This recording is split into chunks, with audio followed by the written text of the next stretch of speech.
Hey guys, welcome back to the channel. For this video, I'm going to go over something that people have asked me quite a bit, and that is a question of diffusion. You know, how to diffuse stuff. How are you doing this? How are you doing that? And the answer is there is no single answer. There are multiple options for diffusion, and I'm going to go over a couple here and try and hopefully give you a little more insight so that you can make the decision as to what is best for the build that you're doing. Now, a lot of lights will come with a white diffuser, and generally that's good. Go with it. That's perfectly fine. You don't need to do anything else. But a lot of lights will come with either no diffuser, or they might have something like this. This is a clear diffuser of sorts. It's not very effective as a diffuser because it is see-through. But we do have options as to ways that we can make this not clear. So I'll show you how to do that. We're also going to cover some different options like tubing. So we do have several different options of tubing on the site. We have some strips that come with tubes, and then we have some tubes that you can put on your strips. So the side emitting we've had for quite a while now, and that we do sell the tubes separately, so you have to put the strips in the tube, but they work very well for side emitting. We also have these two new style tubes that we do have on the site now.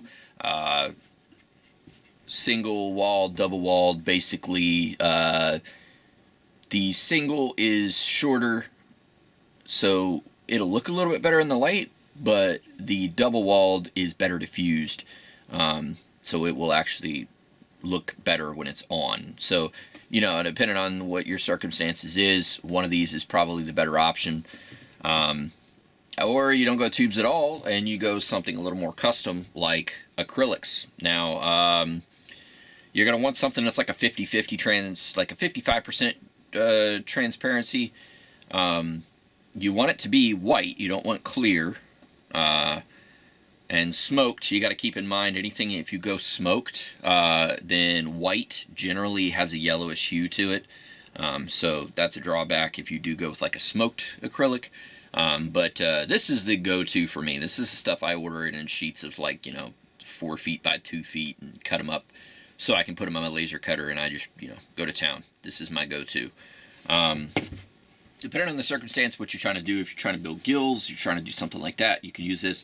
As you can see, I've got it down on top of my mat. You can even see through it to the mat. But at the same point, if you've got something far enough away from it, you can't even see it. So this is a really good diffusion option. I've actually got a couple strips here to kind of give you an idea of diffusion.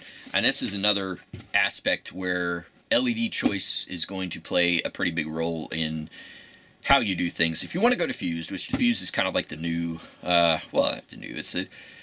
think it's becoming more and more popular. It used to be that bare exposed LEDs were somewhat popular. Now everybody is moving to diffusion more and more so, and there still are a lot of people that like the exposed look, and that's fine. But if you are into diffusion, you do need to keep in mind that in order to run diffusion, you do have to have a brighter LED behind it, because if you take a bare exposed SK LED, you put it into a that's not SK LED, this one, and you put that into like a halo, or you put it in a light, and it's exposed, it will generally look pretty bright. You won't really have any issues. But if you put it behind a diffuser, it'll suddenly get pretty dim, especially in a sunlit environment. It's not going to saturate real well. That's where like UCS comes in. So I actually do have UCS variants here. I have our 12mm UCS rigid strips we've had for quite a while on site. Use a heck of a lot of these myself. I do have our new flexible UCS 2904. These are about 120 LEDs per meter. They are spaced a little bit, 120 versus 144, but they are 8mm wide, so keep that in mind. And cost-wise, I think per inch they are a little bit more than the rigid stuff, but you know, if you're looking for something super flexible, this is a great option, something to go to. And then I do have our SK rigid 6mm. So if you're looking for something really small to fit in a certain area, these are a pretty good option. They are also 5 volt versus the 12 volt for these. So you will need inverters for this stuff, but it does draw less power when it's off. So, you know, pros and cons of everything. I don't want to get into LEDs. That's not the point of the video. I will also do RGB just for like an extreme comparative. Not ideal for headlights, being that it does not have a dedicated white, and the white does have a bluish hue to it versus what these do. But I'm going to go ahead and get them hooked up, put them under the acrylic, and that way you can kind of see a comparative between each of the options, and you know, give you an idea of when you are working with acrylic. Matching LEDs to that acrylic is important. But go ahead and set that up now. So I've got all 4 LED types set up here now. Obviously, you know, if you have the acrylic directly against the LEDs, hopefully the camera's picking it up, you can see the pixelation of each LED much more so. If you were to give it just a 1/4 inch, just barely lifting it off, it just suddenly becomes really diffused. So you want to keep that in mind when you are picking your LED type or your layout, or what kind of tubes, what kind of diffusion you're going to run. How close it is going to make a difference. You can see with our tube here, it is actually pretty well diffused. I cannot see each individual LED. I can see a very light dark spot. It's hard to see, but it is there. But in general, this is the double channel. It diffuses very well. If I was to pull that off and put on our single channel here,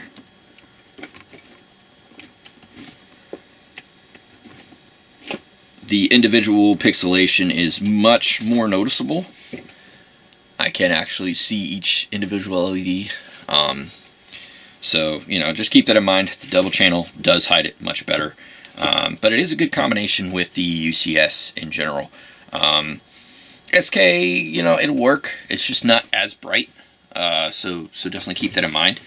And then, of course, you know, I do have the RGB here, which is super bright, but it does have that bluish hue to the white. So I'll go ahead and change these now to like a red, so you get a little bit better of a side-by-side comparison. So here are all 3 options in red. I think the camera's kind of picking that up a little bit better. And in general, of course, our RGB option is by far the brightest of the lineup, especially with diffusion. The UCS seems to really shine with diffusion versus like the SKs, and it is hard to capture this stuff on camera, so hopefully it's picking it up. It kind of looks like it is, but in person is where you really can tell the difference between UCS and the SKs. And our SKs are a little bit beefier, so I don't be like thinking that this is on the same level as like a BTF. BTF generally is not quite as bright because they don't have as good of heat control as what we do on our rigid PCBs, and the thicker, even the flexible PCBs that we use are thicker than what BTF is, so keep that in mind. We will have a slightly brighter variant of SK versus what you might get from Amazon or Alibaba or something like that. But back to diffusion. So diffusion, you know, in the case of acrylics and stuff, can look really good. I think one of the biggest factors for me when I build a light is, does it look good when the LEDs are off? And, you know, straight up, this stuff looks great. You can cut it to shape, whatever size you need. A laser cutter makes this stuff really nice to be able to cut and get to shape and figure out what you need. If you don't have a laser cutter, you can do this by hand. I used to do it by hand. Usually you can get like a template of some sort. I have a Cricut vinyl cutter. I bought this back when I first started. I still have it, still use it. It's done great for me. But these are the mats that you get with the basic Cricut setup. And I find that these, obviously, if anybody that has a Cricut, you know, after a while the stickiness goes away. It doesn't work anymore. Instead of tossing these out, keep them, use them for templates. This material is perfect to cut for a template because it's easy to cut, but it also holds its shape very well. Cardboard can be used in a pinch. Cardboard will work fine. I've used cardboard, but what I find with cardboard is that it's easy to bend the corners when you're trying to figure out a shape that you want to get. You know, so if I was taking this and I wanted to make a shape, you know, I could put it around there. I can mark the outline, cut it out, get it to shape. If it was cardboard and then I'm test fitting in the light and things, it may look like it fits really good, but that's because the cardboard is actually compressing on the sides as you shove it into the light, so you don't get an exact read for your sizing. It can be off a little bit. So I do like this stuff more because it does not do that. It will hold its shape much better, and if you have a Cricut, you're literally throwing these things away anyways. So I do like to use these for that. For cutting my shapes and figuring that out. So if you don't have a laser cutter, this is a solid option to use. You can shape this to size, you mark out your outline. You know, and back there you can see where I've done some, I think these are FRS boards that I use to kind of figure up shape-wise where I need it to be for actually shaping out some rigid PCBs. So, you know, that's another thing that I've used them for, but these are pretty solid for that. And then, you know, once you get your template size, you can put it on here and you can do that. If you're using a laser cutter, what I like to do is get my template, I'll scan it into a PC, I'll clean up the edges, make it look real good, convert it to an SVG. Inkscape works good for that. Load it up into your cutting software or whatever you're using, like Burner, or, you know, in my case, the BMO software. And then go ahead and cut it out with a laser, and then you get just these just amazingly sharp, refined corners. It's really good at, you know, laser cutters are just so precise. But I did start out doing this stuff by hand, so you totally can by hand. No pressure to have to buy a laser. But yeah, okay, so diffusion. So that gives you an idea. And so acrylics are really good, but acrylics you're going to have to work with your hands a lot. There's a lot of things that you have to do yourself to make the acrylics fit the light, to work with the light. And there's a lot of cases where you've pretty much got to work with the light to make it work. You can't force it. You know, I get a lot of people that hit me up and be like, hey man, can you make my 60s bug look like a Tesla? No, I can't. You know, you got to work with the light. So acrylic is a good option. Tubing is a good option. Working with what came with the light is a good option. This is from a Acura TSX. I believe it was an 09 to 14 TSX, but don't quote me on that. But yeah, so I actually have a set that I'm building right now using these, and I am going to show you how to make them white instead of the clear that they are.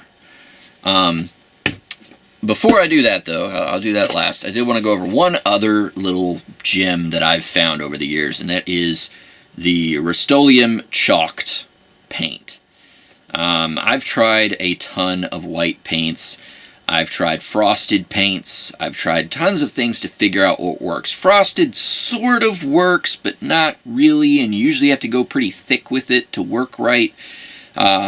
This, a very light coating, goes a long way. This stuff works really well. I think it's like $10 at Walmart. I don't even know if anyone else sells it. It's just one of those things that, you know, I just kept going out and buying white paint. If I saw some new brand I hadn't tried yet, I would buy it, try it, see if it worked. 99% of them don't work well enough that I wanted to use them on builds. This is the exception. This stuff works. And basically, it can be a little bit splotchy. So you want to use it on the back side of anything that you coat. So I use these on like WRXC lights. What I'll do is I will do the method that I'm going to show you here in a minute with this to make it white. And then afterwards I'll go back over the back with this stuff, and it will add an extra layer of diffusion to the back of that setup. And you want to go really light with it though, just a simple light coat. And you may have to play with it, you know, maybe get a scrap piece of something to play with, something clear ideally, and play with it, figure out what works.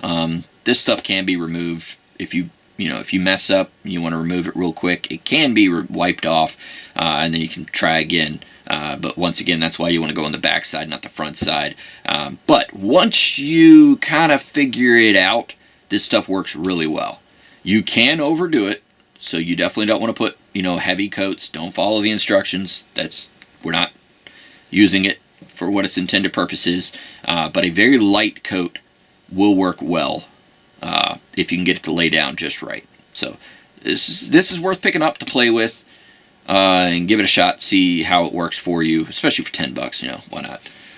But this is what I'm going to be working with next. So I'm going to go ahead and go over to the blast cabinet. Basically what I'm going to do is I'm going to hit this with an abrasive on all sides, front, back, all over it. And that will make it look much more white. Now I like to use a 240 grit aluminum oxide. This is not something that you're going to want to use like an 80 grit for like removing paint. It's way too aggressive, and it's probably going to pit it a lot more than what a fine abrasive would work. Something, once again, like I do like the aluminum oxide, and I like it about a 220, 240 grit. And you can use an air eraser, which is the way I used to go, but Pash, I think it is. I don't want to butcher the name there. But they put out a newer gun that flows much more. So I find that I can reuse all of my stuff. I do have a reclaimer and stuff, but I always had issues with just it wanting to clog up if I reused any of the stuff, any of the abrasive. So I kind of never could, just because it was a pain in the butt every time it would clog up. But now with this new gun, no problems whatsoever. I can reuse stuff from the reclaimer or whatever falls down to the bottom of my blast cabinet, and I can just scoop that right back out, put it in the little reservoir, and just go to town blasting again. But it does move a heck of a lot of material, so it works really quick, works really fast. We'll go over there and I'll show you it, and I'll try to put a link for some of this stuff, like the acrylics. I'll put in a link for the acrylic where I get it on Amazon. That way you don't have to try to figure out what I'm using. And I'll put a link for the gun that I'm using. I'll put a link for the abrasive as well, just so you guys don't have to try to guess what I'm using. I'll put it right out there for you. I don't think they sell the paint on Amazon, so I can't really do a link there, but it is a Walmart. If you go to Walmart, you should be able to find it. It is a Rust-Oleum paint. Once again, Rust-Oleum Shocked Ultra Matte paint. It just looks just like that. That's what you're looking for. So wherever you happen to be able to find it, give it a shot. So alright, well, let's go over to the blast cabinet and I will show you what's up. And I have my little gun there, the little Pash thing with a big old reservoir on top. The tip is huge on this thing. It moves a heck of a lot of material, so it works really well. I got my piece here, and basically, like I said, I'm going to hit both sides, so you kind of just hit it all over, pull it out, blow it off, look at it, make sure you got all of it covered. If you need to go back in and hit it, you want it to be really uniform. You want it to look like it's intended to be white, like it was kind of like a frosted white from the beginning. So I'm going to go ahead and hit that now.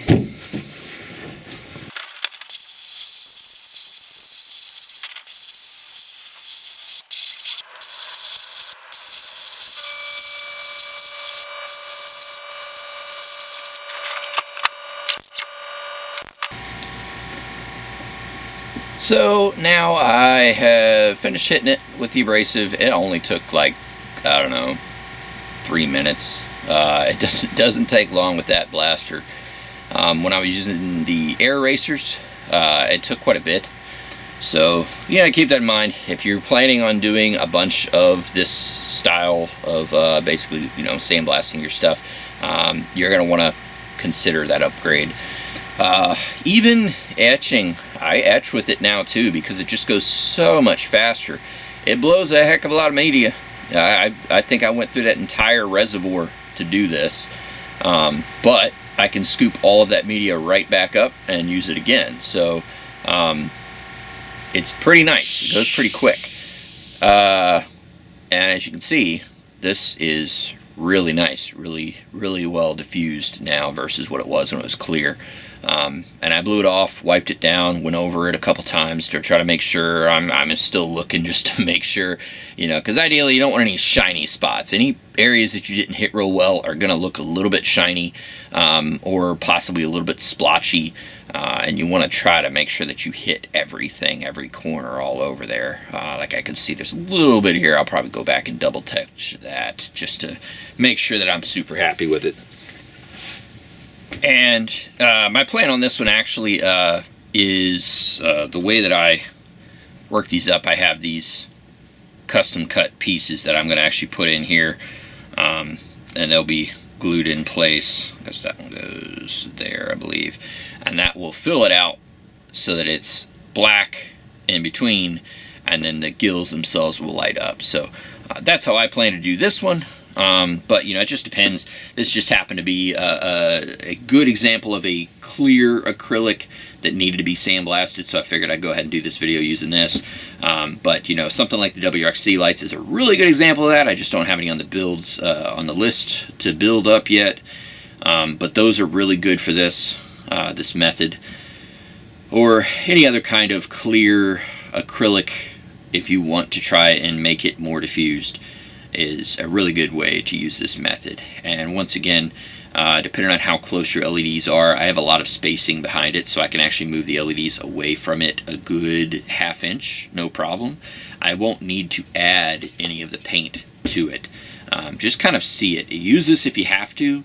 Don't use it if you don't, because this is more diffusion. The more diffusion that you use, the more you're going to dim down your LEDs.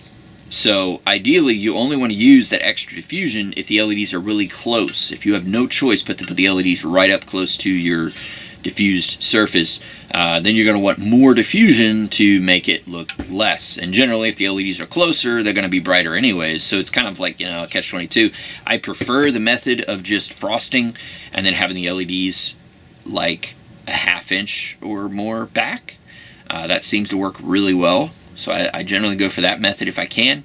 But if I can't, like in the case of WRC lights, I'll use the paint, because the LEDs are going to sit so close to that diffuser, and it helps just to diffuse them that much more. But hopefully this video helped show you at least some of the ideas, and there might even be more stuff that I'm not even aware of that maybe I'll come across one day and blow my mind. So definitely a lot of options out there in the way that you can go about diffusion. These are some of the stuff that we offer, some of the stuff that I use, and hopefully it will kind of demystify the idea of diffusion. How do you do this? How do you do that? What do you use? Based on these ideas that I've got, these basic things, from there it's about creativity, figuring out how to best do it. Case in point, adding these in there. That's something that I had to kind of come up with. So shapes, using the panels like this, designing different shapes and things like that. One thing that I like to do is paint these entire sheets black first, or whatever color you're doing, using a primer, obviously. Hold it up to the light to make sure that you don't have any light coming through the paint, ideally, and then put it in the laser cutter and cut that out. I find that that works really well to basically just etch, to remove the black paint in the areas that you want it to shine through, and then cut the shape of whatever shape you want for gills. That works really well, and it generally looks pretty good. And then you can go over it with like a buff wheel to kind of shine it up, make it look real nice.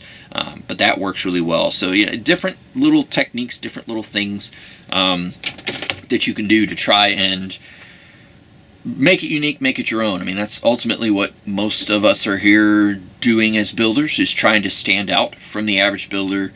And a lot of that will come with taking the basic ideas and concepts and taking them further. So hopefully this gives you the basics, and then from there you can take it further. do something really cool and you know, hopefully inspire everyone, myself included, with the creative ideas that you guys come up with. But thanks for watching. Please subscribe, like, you know, help the algorithms so more people can see these videos, more people can hopefully take something away from it. Like I said, I will put some links in the description for what I can of what we used here. And if you do have any questions, definitely reach out. Probably the best way to reach out is through Instagram or Facebook Messenger on our websites. nextlevelneo.com has a link to our Instagram and our Facebook. Those are the best way to get a hold of us. I do respond to emails as I can, and you can comment on the video here, but you know, if it's an in-depth question, it's a lot easier if you do it through Messenger. Simple questions, no problem, I can answer that. But once again, thank you for watching the video, and stay tuned for the next one.